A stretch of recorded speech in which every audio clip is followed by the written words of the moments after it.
Bismillahirrahmanirrahim. Alhamdulillahirabbil alamin. Nasta'inuhu wa nastaghfiruh wa na'udzu billahi min syururi anfusina wa sayyiati a'malina. Faman yahdihillahu fala mudhillalah wa may yudlil fala hadiyalah. Asyhadu an la ilaha illallah, asyhadu anna Muhammadar Rasulullah.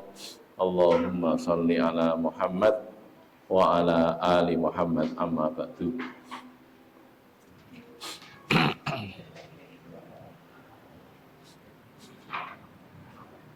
Bapak, Ibu, saudara-saudara sekalian yang dimuliakan Allah Subhanahu wa taala, kita lanjutkan kajian kita kitab Safinatun Najah.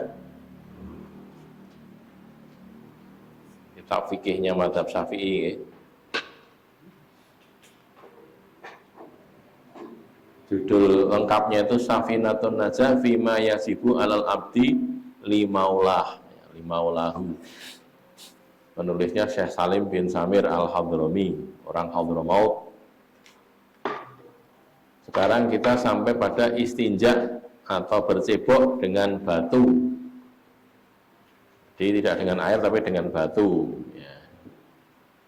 Kalau nama dalam fikihnya biasanya disebut istijmar, jamroh itu.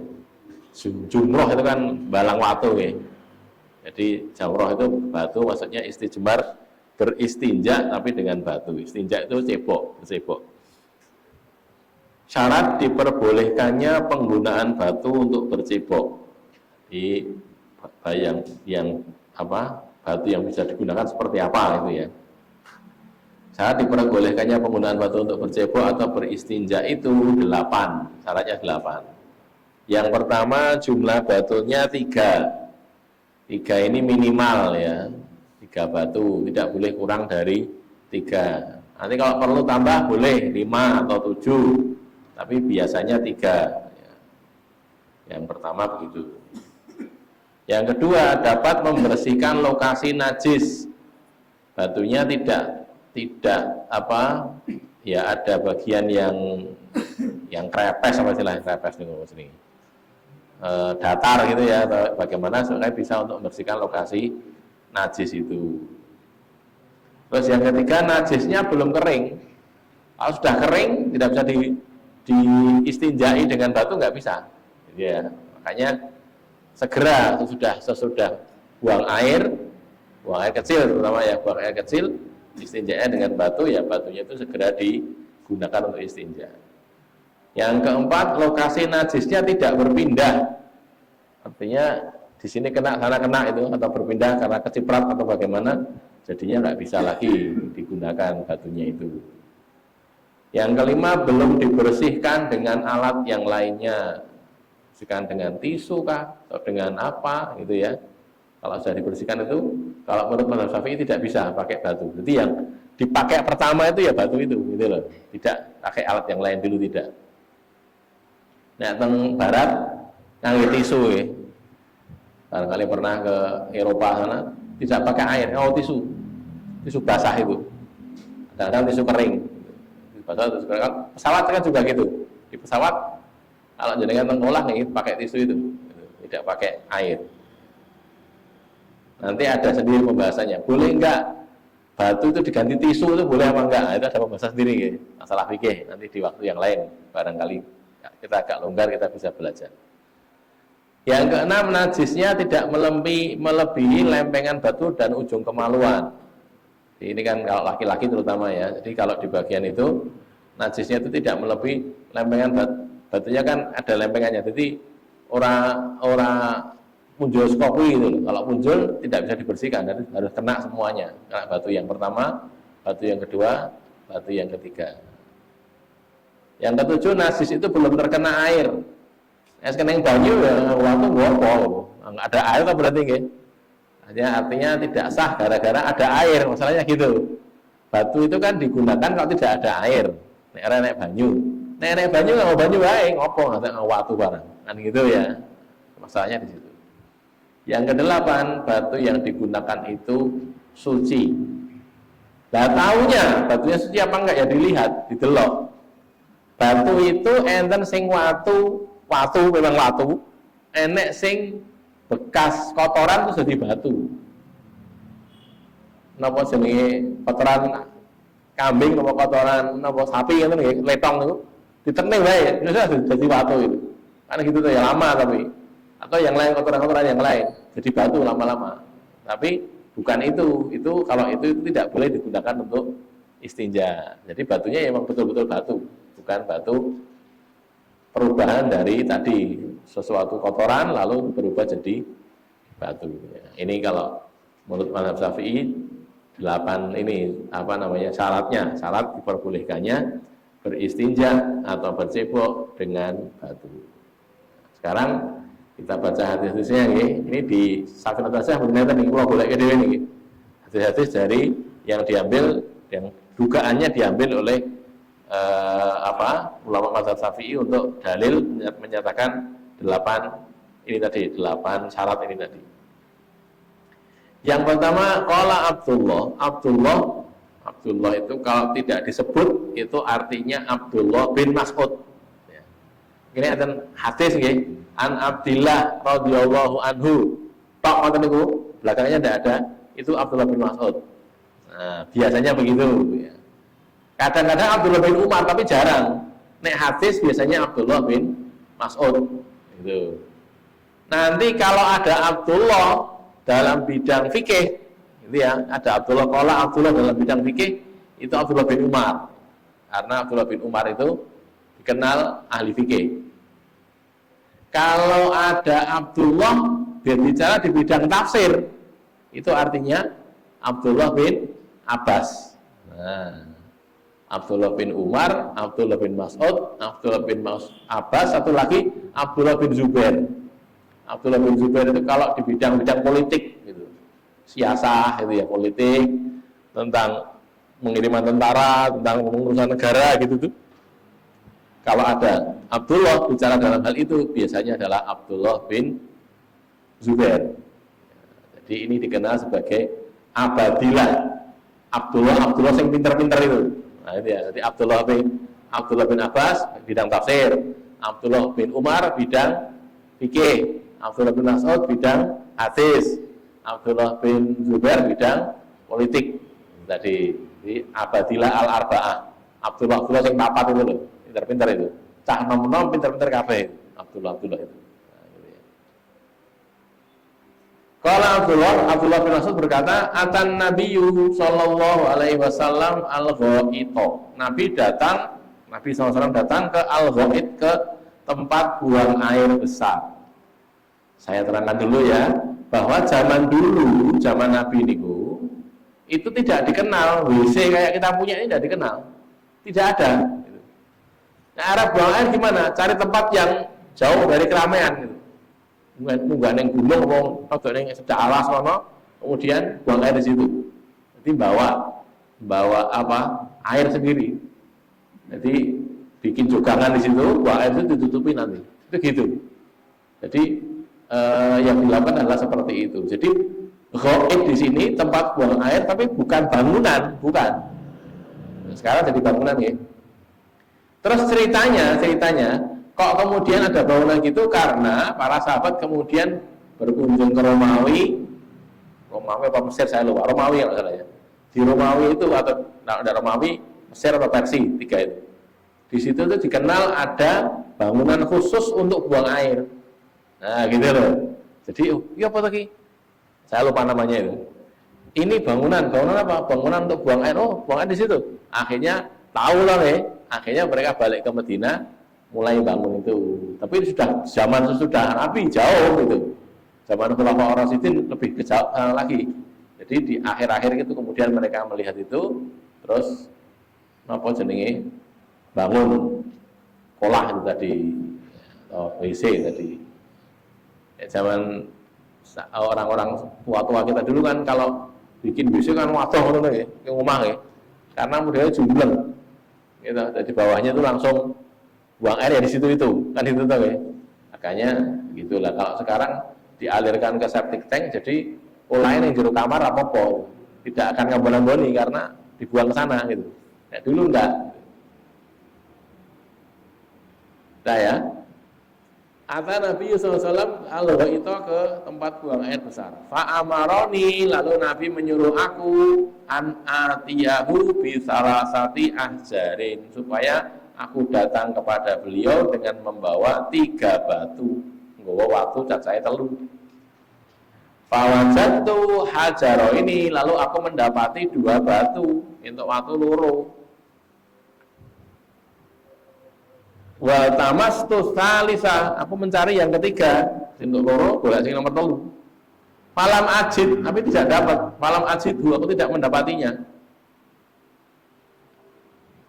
Apa iya golek watu kok ora oleh? Mungkin sekali lho nggih. Rasa ado-ado, merasa dasar tekan padang pasir mereka. Di kapan waktu Ramadan kemarin tahun Ramadan yang dulu lagi. Kita ke Ciman niku nggih. Ciman niku daerah Wonogiri. Naik gunung itu, sana itu, delalah sopirnya itu salah, keliru, jadi harusnya naik, siap-siap naik, tiru gitu loh, sehingga berhenti di tengah-tengah.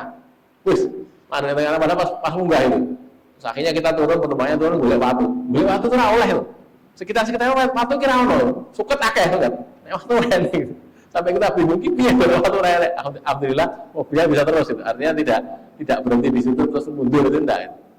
Jadi emang ada tempat-tempat yang golek watu itu susah, itu ada. Padahal aku nang desa sana, dan kiri kanan kirinya kan banyak tebing-tebing, tapi golek watu enggak ada itu. Watu-watu enggak ada, apa namanya, adanya itu tadi, suket-suket itu banyak. Suket di samping. Mosok mobil arep tiba, mobil emburi digantung suket ya, ora kacek to nggih. Itu tetap blondor golek watu ora enak. Contohnya ya ini tadi tidak dapatkan batu. Terus fa'akhadtu rausatan, lalu aku mengambil rausah. Lah ini, rausah itu kotoran binatang. Jangan dibayangkan kotorannya masih cair, bukan, sudah membatu kotorannya itu. Kotoran binatang, fa'ataitu biha, lalu aku datang kepada beliau dengan membawa kotoran tadi, kotoran yang sudah membatu tadi. Fa'akhadha al-hajaro ini, lalu Nabi mengambil 2 batu, wa alqar rausata, dan melemparkan rausah, melemparkan kotoran tadi, tidak dipakai. Wa qala hadza riksun, Nabi mengatakan ini najis, riksun najis. Tidak diceritakan di hadis ini Nabi kemudian tetap dengan 2 batu itu saja atau nyari batu yang ketiga, musarane piye, tidak diceritakan di sini. Tapi memang seharusnya 3. Nah, kalau kondisi darurat enenge loro ya piye? Ya wis enenge loro. Kan darurat oke. Gitu ya. Jadi walhasil seharusnya minimal 3 batu. Tapi Nabi kan sudah nyuruh to nggih. Golek sing 4 telu ning ya. Enenge entuke gur loro, di sini dijoli rausah tadi Nabi tidak kerso. Ini artinya tidak boleh, kotoran tadi tidak boleh dipakai sebagai alat untuk beristinja. Maka ini mendukung yang nomor 8 ini ya, batu yang digunakan itu suci, tidak najis. Nek najis tidak boleh digunakan untuk beristinja. Satu hadis sudah saya bacakan, ada pertanyaan? Ada monggo. Ini karena bab fikih ya, barangkali wonten silakan.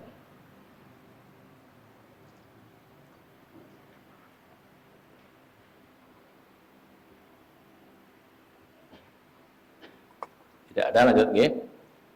Berikutnya an Abi Hurairah, dari Abu Hurairah qala, dia berkata, ittaba'tun nabiyya, aku mengikuti Nabi. Ittaba'tu, aku mengikuti an-nabiyya, Nabi sallallahu alaihi wasallam. Wa kharaja li hajatihi, dan Nabi itu keluar untuk hajat beliau, membuang hajat, buang air. Fakana layal tafitu, maka Nabi itu layal tafitu, tidak menoleh, ramenga-mengo, tidak menoleh. Fadanautu minhu, maka aku mendekat kepada beliau, tapi tidak mengo, aku menyedak pada Nabi. Faqala, maka Nabi berkata, ibghini ahjaron, ibghini, carikan untukku ahjaron, batu-batu, jamak ya. Jamak itu minimal 3. Nek 2 belum jamak, 3 atau lebih. Batu-batu yang astanfid biha, aku akan beristinja aku akan bercebok dengannya, dengan batu-batu tadi.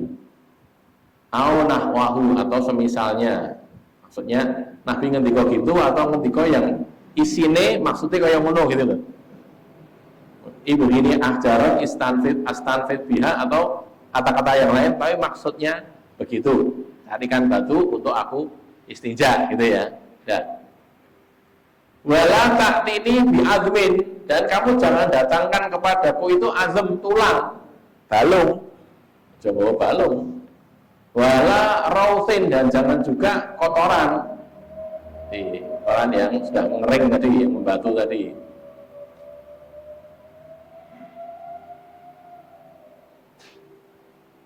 Fa'ataitu bi ahjarin, maka aku mendatangi beliau dengan membawa batu-batu, bawa batu kepada Nabi, bitorofi tiyabi, dengan ujung kainku, ujung kain baju. Jadi wong boleh watu nggih, terus angkatnya pakai ujung kain itu loh. Oh, gomis gitu, ujungnya untuk angkat batu tadi. Mungkin batunya agak banyak ya, biar tidak ngotori tangannya barangkali gitu. Kainnya kotor, apa-apa. Bitorofi tiyabi, dengan ujung kainku. Fawadatuha ila janbihi, maka aku letakkan batu-batu tadi di dekatnya Nabi. Nabi sedang buang air di situ. Terus dekat Nabi situ, letakkan batunya. Wa a'radtu anhu, dan aku berpaling dari Nabi. Karena Nabi sedang buang air lagi, berpaling ke arah lain, tidak melihat Nabi. Falamma qadha, maka tatkala selesai buang air, atba'ahu bihina, beliau mengiringinya, mengiringi buang air itu dengan batu-batu tadi. Mengiringi maksudnya menggunakan batu itu untuk bercebok, untuk istinja ya. Jadi segera sudah selesai istinjanya dengan batu-batu itu tadi itu ya. Ini ada beberapa hal ya. Yang pertama, Abu Hurairah itu dekat dengan Nabi. Makanya Abu Hurairah itu hadisnya akeh banget. Mergane dhek ini ku hampir 24 jam bersama Nabi gitu. Terus kok melek antek turu dari pagi sampai malam bersama Nabi terus. Tinggalnya di masjid. Padahal Nabi itu daleme, griyane, daleme itu mepet masjid. Perhatikan di sini ya. Jadi metu omah ngoten niku mlebu masjid. Metu masjid mlebu omah. Pintunya satu. Jadi Nabi niku nek tindakan bepergian, kalau mau pulang itu harus masuk masjid dulu, karena tidak bisa rumah-rumah, atau sebutannya bukan rumah ya, hujurat, kamar-kamarnya istri Nabi itu semuanya pintunya menghadap ke masjid. Jadi tidak ada pintu menghadap keluar lagi, tidak ada. Ya pintunya ke masjid itu. Kalau mau keluar dari rumah, misalnya ya, mau keluar dari rumah mau kemana, ke tempat saudaranya gitu, ya masuk masjid dulu, gitu loh ya. Wali sini jadi Abu Hurairah itu mengikuti Nabi dalam banyak keadaan, makanya dapat banyak hadis gitu ya, termasuk ini dalam hal buang hajat, wa kharaja li hajati. Jadi kalau Nabi buang hajat pun Abu Hurairah melu gitu. Di napa jenenge di samping ngancani juga golek ilmu gitu. Ilmu carane buang hajat piye sing bener gitu loh. Makanya jane sing paling apik niku nggih, sinau niku sing paling apik niku subah. Napa subah? Subah niku melu gurune ngoten lho. Gurune ndi dicoke terus. Nek tak etuke akeh itu. Jadi Nabi kan ngoten nggih, sahabat, Nabi nek ndi melu. Sidane kandhane carane ngene gitu. Nah, ini nek sekedar ngaji ngene iki ya tek kursi sithik. Nek coba 24 jam bareng-bareng ora entuk akeh. Begitu loh ya. Ketemu masa cara makannya bagaimana, cara tidurnya bagaimana, cara bergaul dengan orang lain bagaimana, ngoten. Itulah ya. Itu begitulah. Begitu itu bisanya di pondok pesantren bisanya. Ponpes itu, pondok pesantren itu. Karena murid sama guru kan karena ketemu, tahu gurunya ini, jadi dapat pelajaran banyak. Ngoten nggih. Jadi saat ini ada pun kebaca tua, arep nyantri nang ndi gitu nggih. Baca dengan baca rawondok, orang ngerti. Nah, itu yang si 66 itu anak-anak kita di pondok nih, ben oleh banyak itu, banyak dapat kebaikan dari guru-gurunya. Jadi tidak cuma sedikit, tapi dapat banyak. Terus mendekat Abu Hurairah, Nabi kalau mau BAB atau BAK itu raming-raming gitu, terus Nabi mendekat. Terus karena dekat, Nabi ngendika, begini ahjaron, kamu carikan batu, golekno watu, Abu Hurairah, saya mau buang air, begitu ya. Tapi Nabi mengatakan wala taktini bi azmin ning aja nggawa balong loh, patu loh ya, jadi balong loh ya. Nanti di hadis yang lain kita dapatkan kok tulang nggak boleh dipakai, kenapa? Karena tulang itu makanannya jin, gitu ya. Ada hadis sahih, Nabi itu tanya pada jin, ketika berdakwah kepada jin, tanya, apa makanan kalian? Makanan kami, ini jin-jin muslim ini. Makanan kami adalah tulang-tulang yang disebut nama Allah atasnya. Jadi boleh wedhus mereka ya. Bismillahirrahmanirrahim kan ya. Boleh. Terus nanti balungnya dipangan jin. Itu gitu, karena itu makanan mereka dari kalangan jin, orang jin muslim itu mereka makan tulangnya itu yang disebut nama Allah atas tulang itu tadi. Dan makanya tidak boleh pakai tulang. Yang kedua wala raus, tadi sudah kita baca ya. Raus itu apa jenenge? Kotoran yang sudah membatu. Itu tidak boleh dipakai. Nah, lalu Abu Hurairah membawakan batu-batu tadi ke dekatnya Nabi situ. Terus Abu Hurairah balik berpaling ke arah lain gitu. Jadi kalau para sahabat biasanya kalau ada yang buang air gitu, mereka memalingkan, tidak melihat gitu, tapi memalingkan ke arah lain. Nabi juga pernah, sinten nih kok, Hudzaifah yang betul ya. Jadi Nabi itu buang air, kencing itu dalam keadaan berdiri. Ini sekaligus jadi dalil bahwa kencing berdiri itu boleh, bukan kok haram ya, tapi sebaiknya jongkok atau duduk, tapi berdiri boleh. Kalau kondisi darurat tidak memungkinkan untuk jongkok atau duduk, berdiri. Terus Nabi kencing menghadap ke arah sana gitu ya. Ini sahabat tadi ngungkuri Nabi gitu. Ngungkuri sekaligus jadi nopo jenenge? Jadi temboknya gitu. Jadi misalnya ada beriko terus ini ada beriki gitu loh. Jadi ngungkuri tapi sekaligus nutupi dari arah sini. Jadi yang dari sini main delok kan ra iso kaling-kalingan orang itu. Gitu ya. Jadi menjadi tembok sekaligus menutupi Nabi sekaligus tidak melihat Nabi ketika buang air kecil atau buang air kecil ya, kencing itu tadi. Karena berdiri, dia juga berdiri. Artinya begitu. Ini juga di sini ada lagi wa aratu anhu, aku berpaling dari Nabi, tidak melihat Nabi. Sudah ketika sudah selesai, Abu Hurairah tahu bahwa Nabi menggunakan batu-batu yang disiapkan oleh Abu Hurairah tadi. Ada pertanyaan? Ada 2 hadis, tinggal 1 hadis lagi.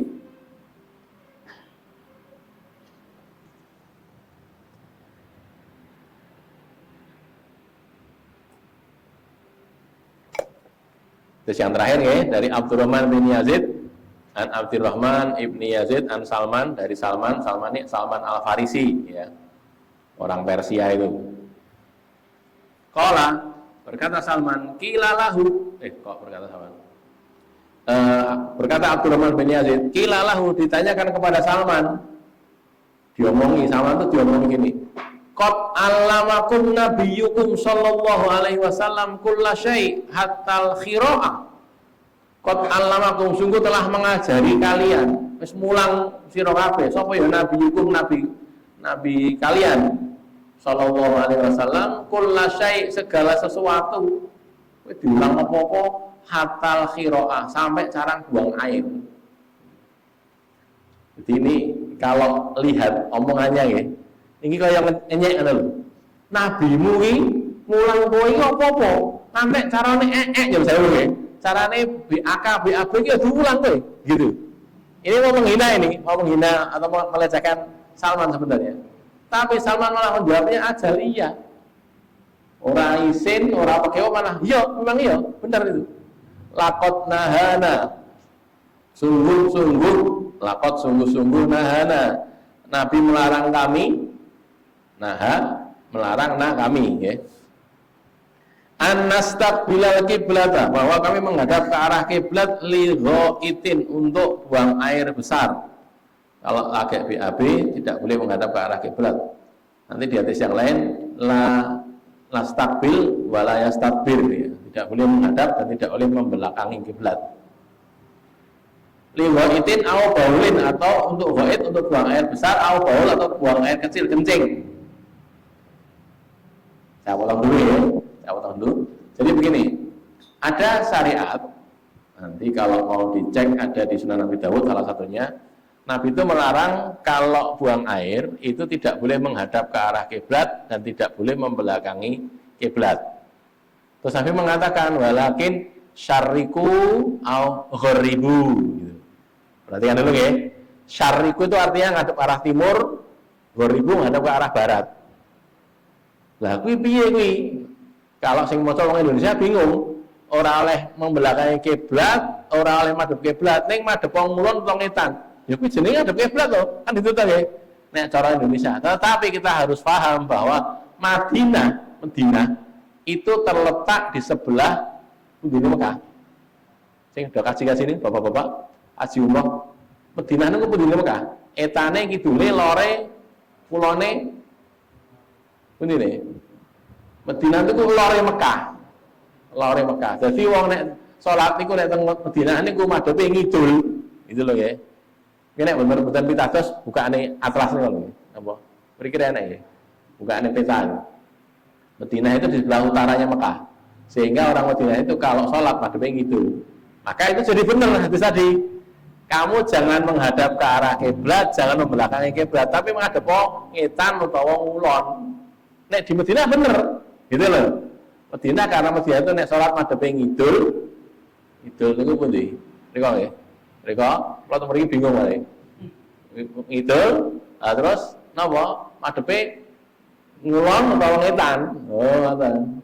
Soalnya itu tadi Madinah di arah utaranya Mekah. Nek sholat madhepe ngidul.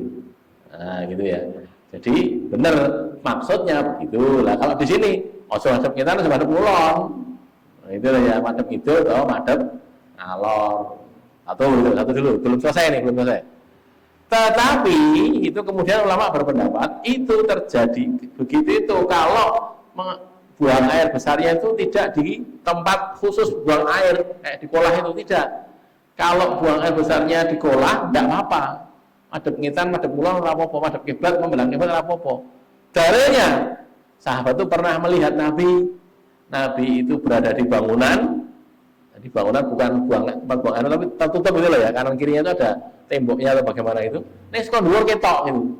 Nah, sahabat itu pas naik gitu melihat Nabi itu sedang buang air menghadap membelakangnya atau menghadap ke arah kiblat.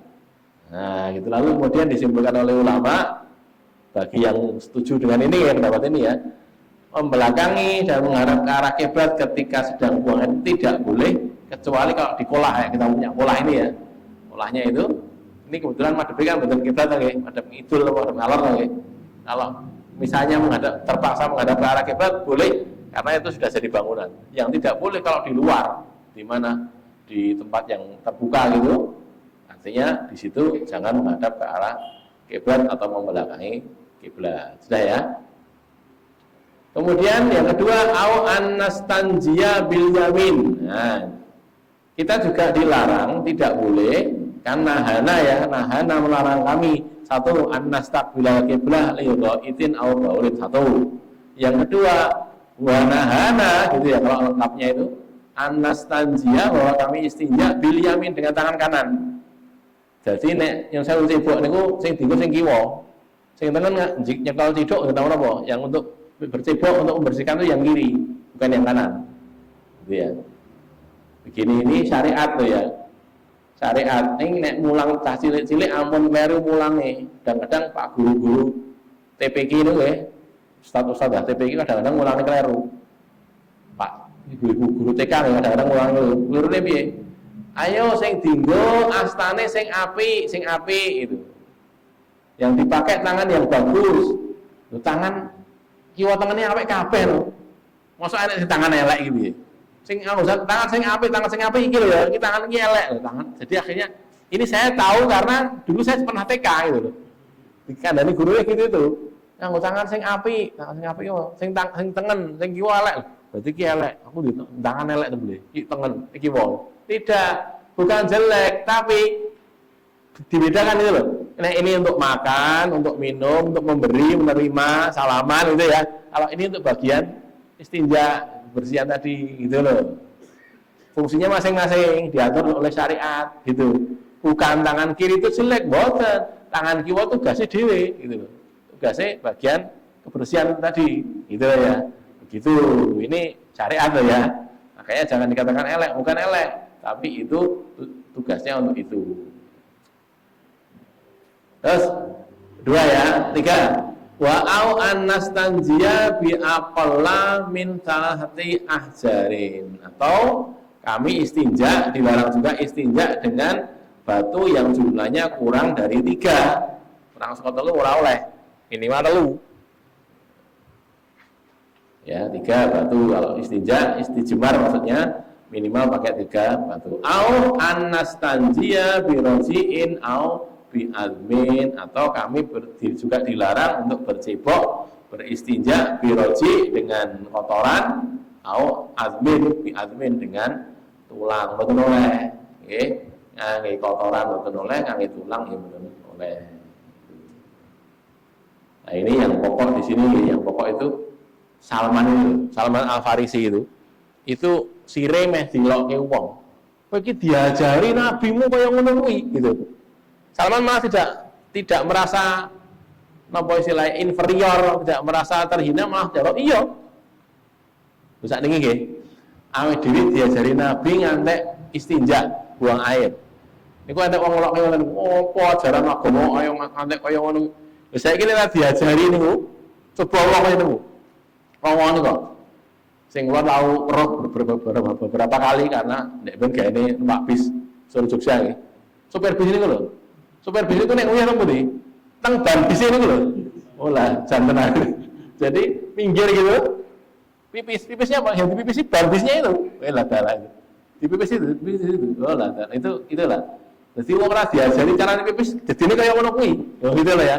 Islam tuh ngajari bener, diajari cara pipis bagaimana. Jongkok atau duduk itu kan ya, supaya tidak nyiprat, dijaga jangan sampai kecipratan. Kalau kena juga bersihkan, kan gitu lah ya. Gitu. Ya. Atau kalau enggak, cilik-cilik ngoten. Lah gane ora tau diajari bapaknya ora tau ngaji gitu ya. Cak cilik minggir ning ngono ngotor temen iku nyun sewu pipis temen iku wis ora sawi ora ngopo. Dulan meneh. Pak Ayon mau bal-balan karo kancane, pipis minggir pipis terus langsung bal-balan meneh. Lho gitu tuh. Tak diajari gitu. Kuwi aja cilik dan gede yang ngono, kan itu tuh ya. Sing cak cilik umur 20 tahun lho ngoten. Nah, karena tidak diajari. Lho itu loh. Makanya Islam itu sumul itu kan apa? Menyeluruh, gitu lah ya. Mengajarkan segalanya. Maka tidak ada perbuatan manusia yang tidak diatur oleh Islam, itu tidak ada. Kabeh diatur. Yang saya wit melek moto, ngantek merem moto diatur semuanya dalam Islam. Itulah wujud atau bukti bahwa Islam itu din yang hak. Oh gitu. Nek ora eneng ngatur nek kaya ngono kuwi eneng. Carane maem, carane ngombe, gitu ya. Pakai tangan kanan, pakai baca bismillah, tidak boleh bernapas di bejana. Kalau kita nunjuk bapak-bapak gini terus apa? Ambegan mriki mboten oleh. Kalau ambegan ya saya. Ambegan saya ya mulai ambegan kan mau sedilit to ya, mosok ngombe nek pirang jam loh. Paling mau berapa detik kan bisa kuat gitu loh. Contohnya begitu, diajari. Bismillah dulu. Nanti bismillah lali nggih. Muni bismillahi awalahu wa akhirahu. Belum diatur sampai seperti itu. Itu artinya Islam itu benar. Nah, gitu. Jadi Salman ketika ditanyai, "Man Salman, kowe iki diajari kaya ngono?" Iya, diajari kaya ngono kuwi. Bener kuwi. Lho gitu loh, malah bangga gitu. Karena memang harusnya memang diajarkan hal yang seperti itu ya, termasuk hal-hal yang lainnya. Bagaimana cara BAK atau BAB supaya tidak nyiprat tadi. Nah, begitu kan ada enggak ya teknisnya begitu. Itu kenapa diajarkan begitu? Karena tadi kaitannya dengan masalah ibadah. Nanti kalau enek sing jauh, dia tidak menjaga diri dalam buang air ya, tidak menjaga kalau kencing itu nyiprat kemana-mana tidak dijaga, nanti dapat siksa di kubur, alam kubur. Nabi nanti lewat di kuburan, terus Nabi berhenti, mengatakan dua penghuni kubur ini dia disiksa di alam kubur, bukan di situ, di alam kubur karena dua. Satunya itu Yamsi bin Namimah, dia suka namimah niku. Jenenge apa niku? Tumbal cucukan. Adu domba. Jadi neng kene ngedu-ngedu, neng kene dadi patu gitu. Itu satu. Yang kedua, dia tidak menjaga dari kencingnya. Jadi kalau misalnya kena pipis kibat kemana-mana tidak digatekke gitu loh. Mungkin kena baju, kena tubuhnya gitu nggak dibersihkan. Nah kalau gitu tuh nanti kena siksa tadi. Makanya karena beratnya itu diajari caranya. Ini loh ya. Enek banyu, watu, caranya gini, diajari gitu loh ya. Enek banyu, begini caranya gitu. Jadi diselesaikan sampai di situ sehingga tidak terus jadi kemana-mana dalam keadaan masih berhadas. Nanti kalau cik berhadas, salate ora payu, mergone cik enek hadas, cik enek najise. Nek salate ora payu sidane amalane rusak. Kan itu ya. Apalagi kalau memang dia sengaja melakukan hal itu tadi karena tadi orang mudeng tadi pipisnya yang pinggir jalan orang cewek cecap tidak pakai bercebok tadi, jadinya ya kemana-mana najisnya sehingga jadi wudhu. Maka kembali ke sini ya, diajari sampai begitu. Sampai menghadap ke arah kiblat juga begitu diajarkan supaya tidak melanggar aturan itu. Baik, sebelum kita akhiri masih ada pertanyaan barangkali? Monggo silakan. Saya tanya tentang sholat Pak. Iya. Yang pertama orang karena salam. Sebagaimana menolehnya makan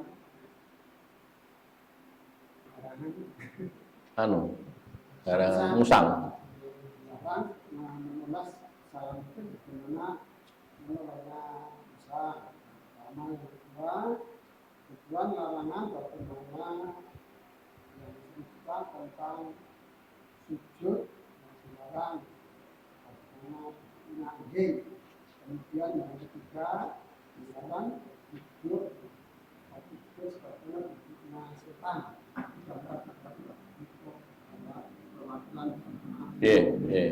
Yang pertama tentang salam seperti musang tadi. Jadi nek salam itu ngeten lho nggih.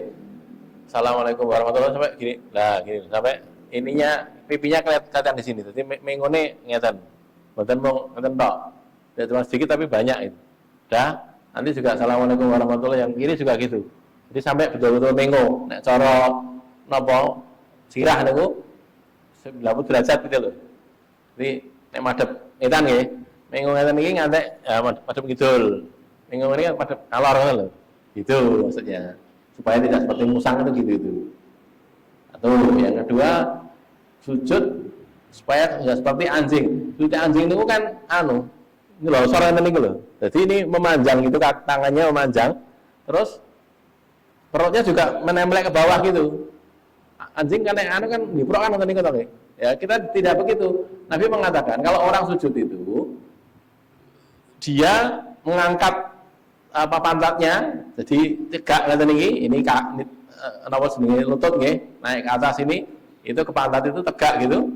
Sehingga menyisakan ruangan kalau dia sujud, ruangan di bawahnya itu bisa dilewati oleh anak kambing. Cempe gitu. Jadi cukup lebar ruangannya itu. Jadi mboten diproketen mboten ning tegak gitu sehingga cukup lebar untuk dilewati. Sampai begitu ya, itu gambarannya supaya tidak seperti anjing tadi. Terus yang duduk kayak duduknya setan itu orang berbeda pendapat, ulama berbeda pendapat. Iq'a itu kan ya, namanya iq'a itu. Sebagian mengatakan itu lungguh terus menduduki dua kakinya. Jadi sikile ngeten iki, napa jenenge? Mancat nggih, dua-duanya mancat terus duduk di situ itu. Itu dikatakan sebagai iq'a. Yang lain lemah, bukan begitu itu malah yang boleh, malah yang disuruhkan begitu itu, gitulah ya. Ini masalah fikih soalnya nggih. Yang tidak boleh bagaimana? Yang tidak boleh itu duduk dengan mendekapkan lutut begini, mendekap lutut, tapi cuman pakai satu kain saja. Jadi menurut saya tidak pakai celana dalam. Nah, gitu itu tidak boleh begitu itu. Jadi karena nanti akan kelihatan apa namanya auratnya kelihatan. Orang pakai satu kain saja boleh, tapi duduknya jangan begitu. Nek ngono kuwi kowe ketok, gitu loh ya. Ada yang mengatakan begitu. Jadi memang ada beberapa pendapat. Salah satunya tadi duduk menduduki dua kakinya yang tegak tadi. Tapi sebagian dibantah bukan itu. Nek itu malah rapopo, malah kudune ngono, ada yang katakan itu. Ya jenenge wong beda begitu tadi.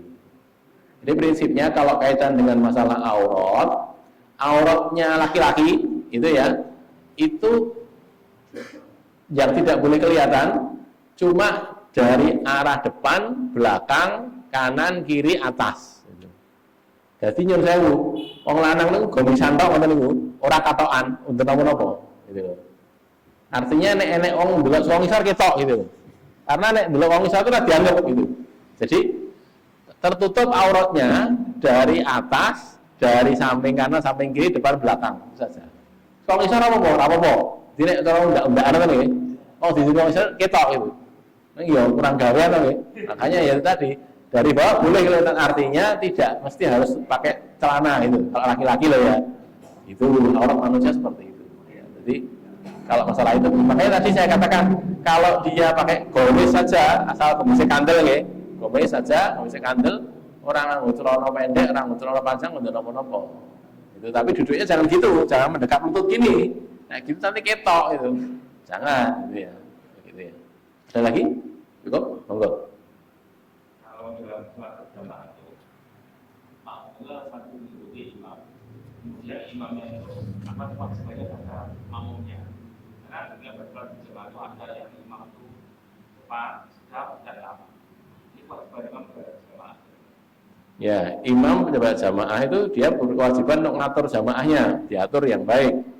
Mau sholat, sawi itu toto. Waktu sholat diperhatikan, jangan sampai makmumnya itu jadi maca Fatihah ora gitu gitu. Gara-gara kecepatan. Kalau sapa atau Fatihah ya sapa ning enek sing sepuh gitu, bacanya ya pelan-pelan gitu. Makanya dijaga kalau jadi imam ya, ada cepet-cepet. Tapi juga suwe-suwe banget. Suwe-suwe banget mesakne juga.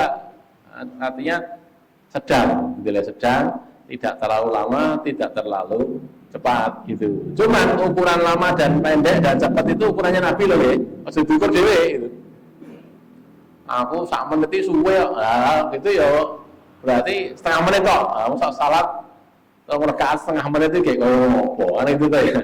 Jadi kan kecepatan. Makanya tadi hitungannya pakai hitungannya Nabi. Lah, wajibannya apa? Wajibannya tadi memimpin makmum tadi. Makanya kalau imamnya baik, makmumnya apa? Salatnya jadi baik semuanya. Baiknya untuk imam, untuk makmum juga. Tapi kalau imamnya buruk, niku buruknya sing imam tok itu. Makmumnya ora entuk elek, entuk apik tok itu. Gitu ya. Gitu ya. Tapi kewajibannya yang mendidik makmumnya, mengajari supaya benar salatnya itu. Makanya nek imamnya ngatur, makmumnya sing manut, diatur. Mriko nggih, mriko sing mriko kirang.